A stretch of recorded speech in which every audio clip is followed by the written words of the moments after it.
Hello everyone. మొన్న మే 16న ఒక తుఫాన్ లాగా వచ్చింది కదా.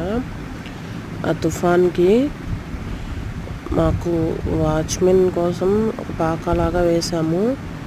అందులోనే వర్కర్స్ వంట అన్నీ చేసుకుంటారు. అది ఆ తుఫాన్ దెబ్బకి పడిపోయింది. బై లక్ అందులో ఎవ్వరు లేరు. అందరూ సమ్మర్ అని చెప్పేసి బయట పడుకున్నారు.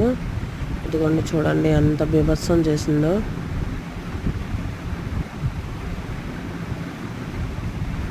టూ 3 years అవుతుంది ఇది కట్టి. ఇదిగోండి మొత్తం పడిపోయింది.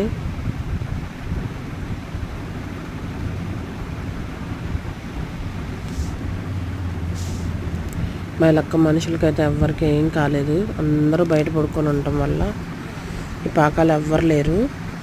ఎర్లీ మార్నింగ్ వెళ్ళి దాంట్లో ఉన్న సామాన్లన్నీ తెచ్చుకున్నారు. ఇదిగోండి మాకైతే ఈ నష్టాన్ని మిగిల్చింది.